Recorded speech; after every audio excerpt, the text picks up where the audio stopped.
And thank you for joining us for CBN NewsWatch. I'm Ephraim Graham. Georgia's 6th district remains under Republican control after GOP candidate Karen Handel soundly defeated Democratic challenger Jon Ossoff. It's a win for the White House as well. Many view the special election as a barometer of public opinion on President Trump's time in office. Caitlin Burke has more. A boost for the Trump base coming out of Georgia Tuesday night, as Republican Karen Handel kept another House seat firmly in the hands of the GOP. Tonight's victory, it's for you, and it's for every single citizen in the 6th district. It's for every single person with a dream. And a special thanks to the President of the United States of America.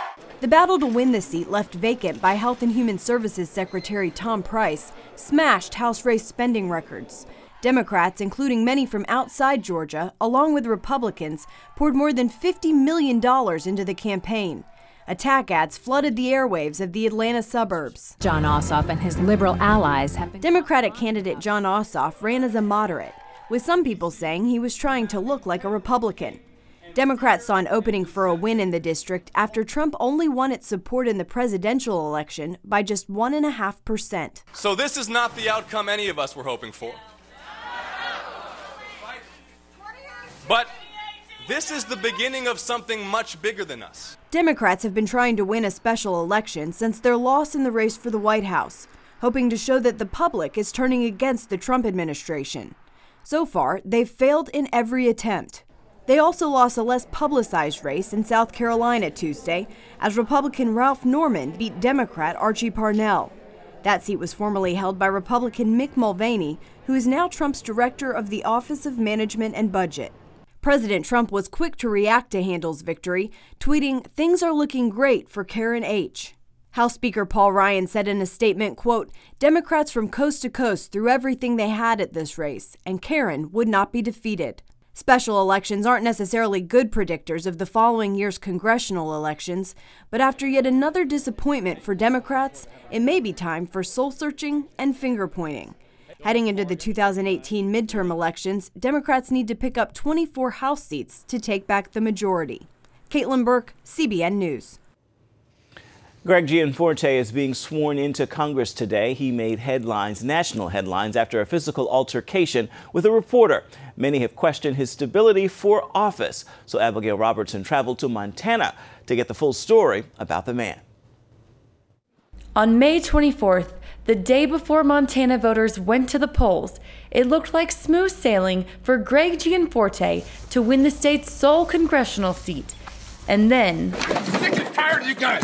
The last time that came in here, you did the same thing. Gianforte still won the election by 6%, with about 37% of eligible voters casting their ballots before the incident occurred. Prior to running for office, he was well known around the state as a successful businessman, generous philanthropist, and strong Christian, which made his actions shocking to many who know him well. We were shocked. There are many political candidates in Montana who, if you heard a story like that, you wouldn't be surprised that it happened. But with Greg, we were all surprised because it's simply out of character for him. Greg I've known for almost 20 years. That's just not what I've ever seen of him. When Pastor Hughes first heard about the incident, he thought it was a hoax. And then he saw an email from Gianforte saying an unfortunate event took place and he wanted to talk. He called and he just, I think one of his first comments was, "Brian, as my pastor, I just want you to know I did not glorify God in my actions, but I sure hope to and long to glorify God in my response going forward." What do you think happened a couple weeks ago? I think what happened was, after 22 months of campaigning for governor and then for congressman, I think the whole pressure, all of the feeling, man, I've been dragged through the mud and all of that, I think he just snapped, and he obviously regrets it immensely. Hughes says he's prayed with Gianforte a few times about how to best handle the situation. I really was confident that Greg would take responsibility, take ownership, and do whatever he had to do to make things right and seek to honor the Lord in it and moving forward. He believes supporters should acknowledge what happened was unacceptable, but he can still be forgiven. Unfortunately, there were some in the state who, you know, on social media who were almost excusing or justifying, saying, well, you know, the press does this and they got what they deserved, and so our elders felt like, no, we don't want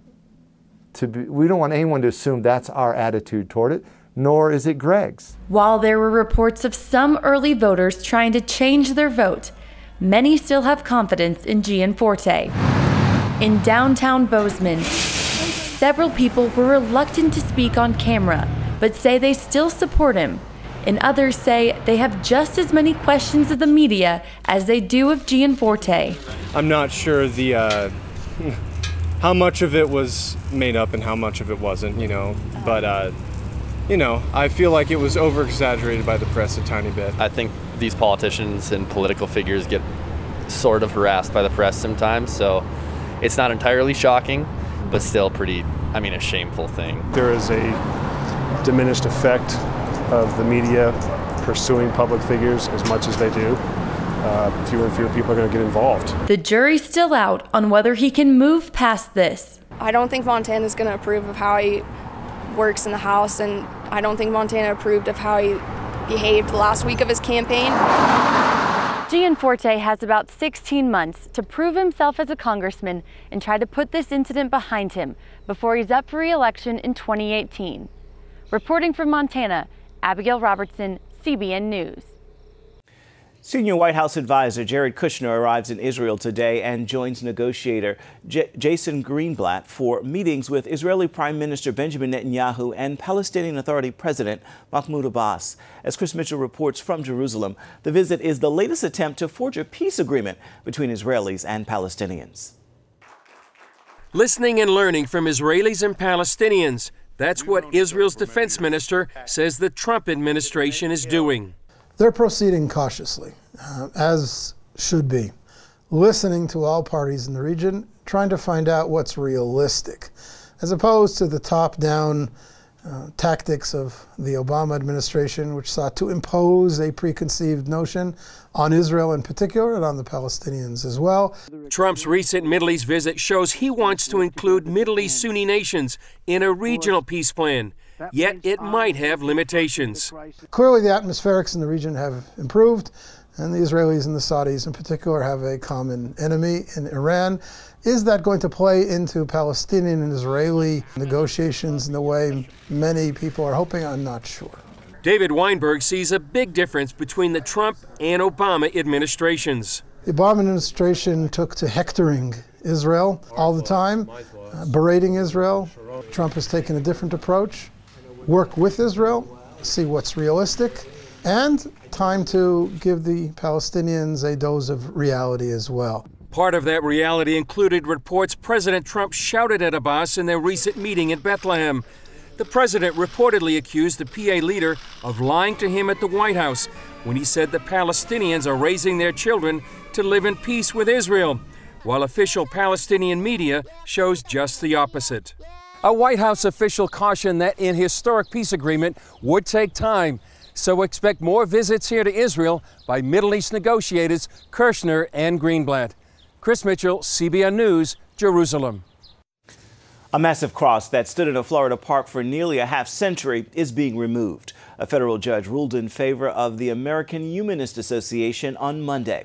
The secularist group filed a lawsuit in 2016 claiming the 34-foot monument violated the Constitution and was offensive to non-Christians. Now the city has 30 days to remove it from where it stands in Bayview Park in Pensacola. The president of the Southern Baptist Moral and Ethical Arm says white supremacy is satanic. That remark comes exclusively to CBN News from Dr. Russell Moore. Southern Baptists voted to reject racism and the alt-right white supremacy movement at its annual meeting in Phoenix last week. The resolution acknowledged the history of the church's past and denounced every form of racism as antithetical to the gospel of Jesus Christ. The Southern Baptist Convention sent a very clear message that white supremacy is not only wrong, white supremacy is satanic. And so we were standing up for the gospel and against any form of racial superiority and bigotry. I think the process was one that also displayed the voice that black and brown Baptists have in the process of saying, some of you aren't seeing the level of the problem here. And I think that was a good opportunity of ministry to the rest of the body. Christian leaders like author Beth Moore and Ed Stetzer with Wheaton College's Billy Graham Center for Evangelism have praised that resolution. Washington, D.C. will soon offer gender-neutral licenses. Instead of having a single option like M for male and F for female, those who are transgender can choose to put X on their licenses, representing their gender neutrality. The license will be available as early as next Monday. The district is the second jurisdiction in the country to offer this option. The state of Oregon will offer gender-neutral licenses beginning July 3rd. Still to come here on CBN NewsWatch, how some Catholic congregations are attracting new believers without compromising their values. See why people are flocking to the church.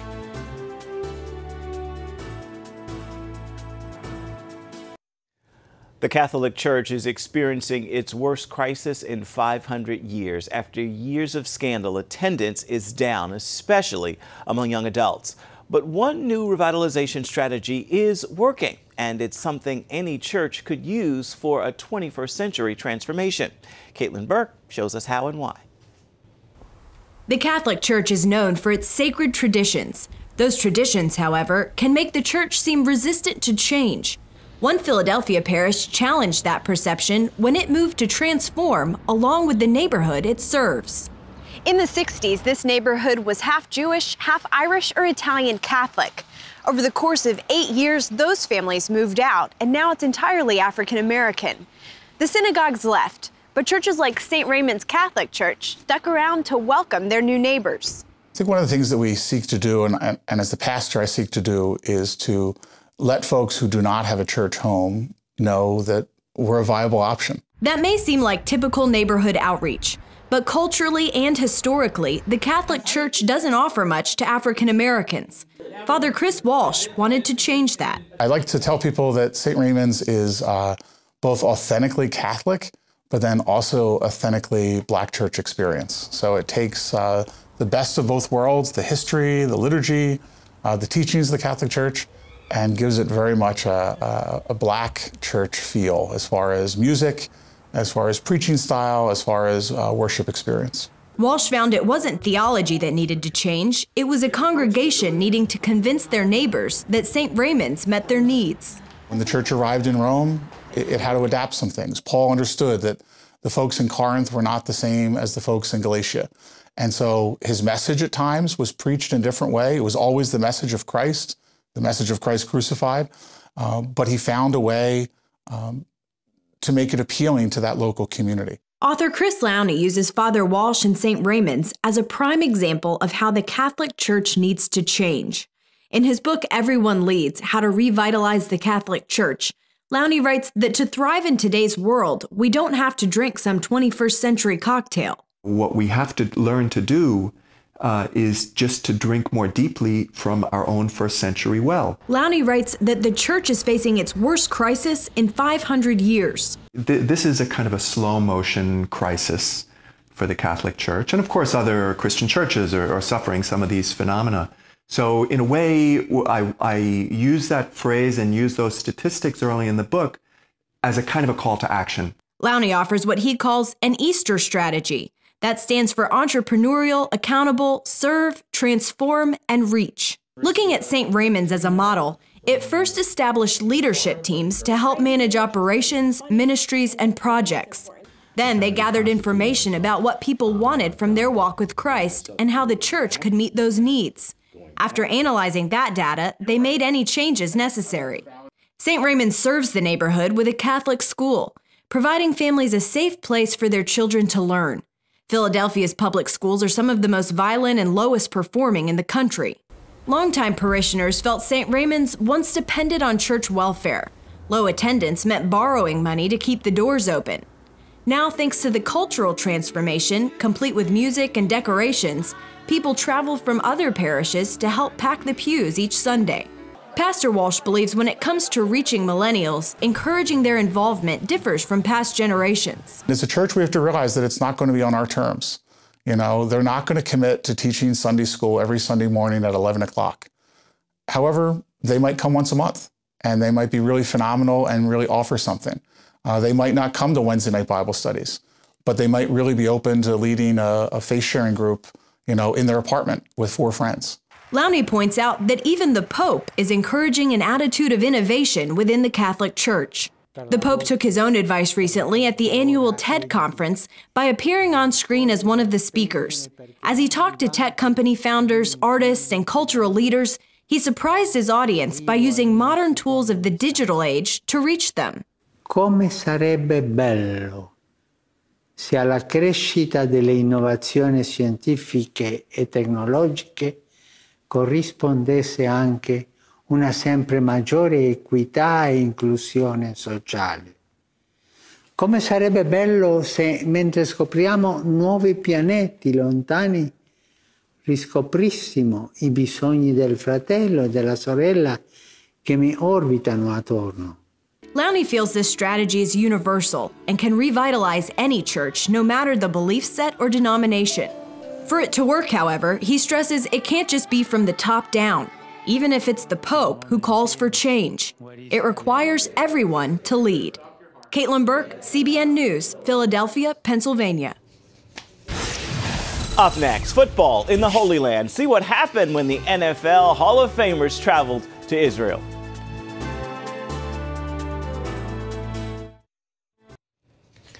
The National Football League is working to expand its reach, with American football games already being played in London and Mexico. Some are asking, could others be far behind? As Chris Mitchell reports now from Jerusalem, it felt like football's Hall of Fame came to Israel just this week.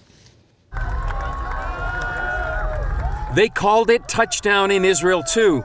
18 NFL Hall of Famers joined New England Patriots owner Robert Kraft on his Goodwill tour. My passion is the game of football, and I love it, and I wanted to see it exposed here. It's our 4th quarter win in this Super Bowl is the story and the history of this great country, how it was founded and what it's done.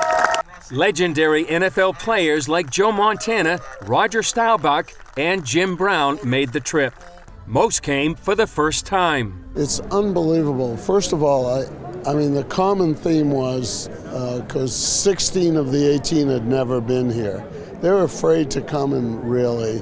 And the fact that I was coming made it comfortable. And they say that they think the American media just doesn't portray it properly. They've fallen in love with the country, I'd say to a man. It's more of a community that's here. And whether you're in Tel Aviv or you're in Jerusalem, it's the same love affair you have. And that's something that we need to bottle up and take back to the States, because it's special to see.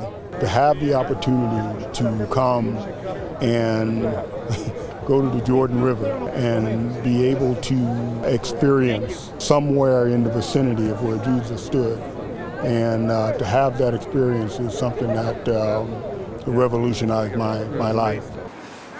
You may not realize it, but American football is the 5th largest non-Olympic sport in Israel, and it's growing. We're really growing year by year. We're adding 2 or 3 new youth teams this coming season, and we look forward to continued growth year after year. We have 2,000 players around the country now. Our tackle team is rated 17th in the world. Our flag team of women are 7th. Our men are 8th.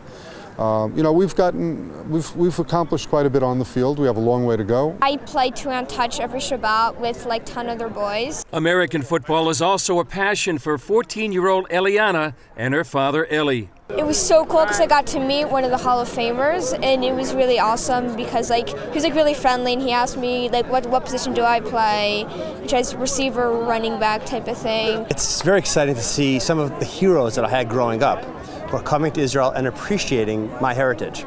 Before the run of 5 Super Bowls, Kraft's late wife Myra told him he needed to support American football in Israel. She said, you won't win Super Bowls until you start an Israeli football league and doing that. And course, right after we started here, 2 years later, we won our first, and then the good Lord let us win this year as well. Kraft plans to build a $6 million stadium later this year in Jerusalem.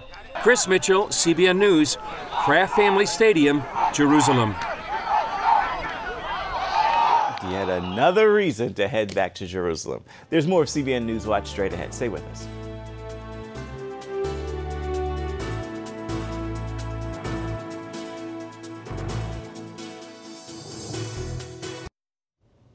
Time now for your Wednesday word, and today I've got two words for you to consider: promise and purpose. Remember this: you were birthed on this earth for a purpose. It is your calling to fulfill and God's promise to this earth. You are more than just your job. You are more than just your family. You are fearfully and wonderfully made for a purpose far greater than you can imagine. So get busy, but not just to be busy. You have to pursue the purpose God has for you. That is going to do it for this edition of CBN NewsWatch. Remember, you can find more of our exclusive coverage of the issues you care most about always at cbnnews.com. We would love to hear what you think about the stories you've seen here today. You can do that by emailing newswatch@cbn.com, or you can talk to us on Facebook, Twitter, and Instagram. Hope you join us again right here next time. Have a wonderful Wednesday, everybody. We'll see you right back here come tomorrow.